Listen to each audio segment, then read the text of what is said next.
Ben ritrovati su Ridi con Scuola. Oggi per l'ultima puntata di questa edizione estiva andremo a vedere i momenti migliori delle interviste. Non mi resta che augurarvi una buona visione e un buon inizio di scuola. Ciao!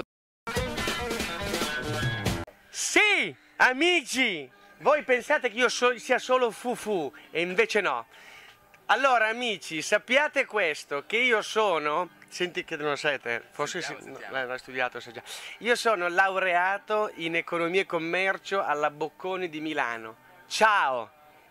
Vabbè, Don perché Giorgione comico, è il mio preferito perché è la parte di me nascosta, perché Don Giorgione, che è questo personaggio, no, che parla tutto così, che è un prete, però ha la possibilità, essendo un prete, di essere il più umano di tutti, di avere tutte cioè è un prete che poi fa delle cazzate clamorose e cerca di sfruttare tutte le tecniche possibili per attrarre la gente in chiesa, no? Tipo abbiamo fatto questo concorso, abbiamo premiato la fedele più fedele, no? Ha vinto una vecchiettina che viene ammessa da noi tutte le mattine, da 15 anni, mattina, pomeriggio e sera, vespri, ha vinto, pensa, il primo premio, che è 15 giorni in un'altra chiesa che stanno a scassare qua. Ragazzi di scuola.net, voglio mandarvi un messaggio positivo.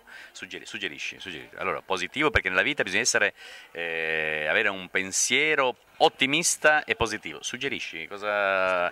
Quindi studiare tanto, ha detto, no, qualcos'altro, studiare il giusto, non diventare comici perché basta concorrenza, e poi cercate di fare quello che vi è più congeniale, quello che vi piace e che è più vicino alla vostra personalità, e tutto vi sembrerà più facile. Quindi inseguite le vostre passioni.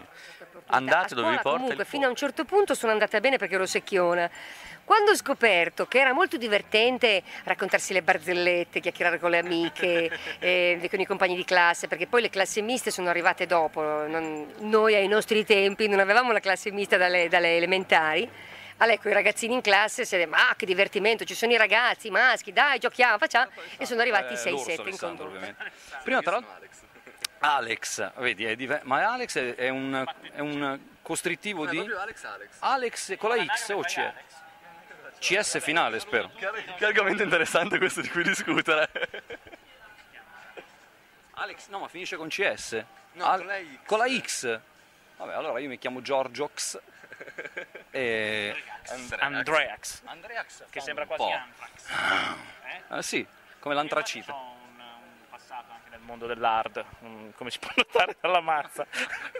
Cosa volete dire allora agli studenti che ci stanno guardando, che loro vanno a scuola e devono studiare? Scappate finché potete. Oppure affittate come ho fatto io per un periodo. D'altronde la laurea serve per il momento in cui ti devi fare la festa, per esempio, anche il diploma. Ma puoi fare la festa anche senza laurea. No, te la affitti per essere onesti, perché arriva un controllo. Dici tu per la finanza. Affittatevi, sì. Allora questo vi lasciamo con questa cosa, affittatevi la laurea per il momento che vi serve, poi la festa. Un giorno prima e un giorno dopo, ecco, 3 giorni. Tornati.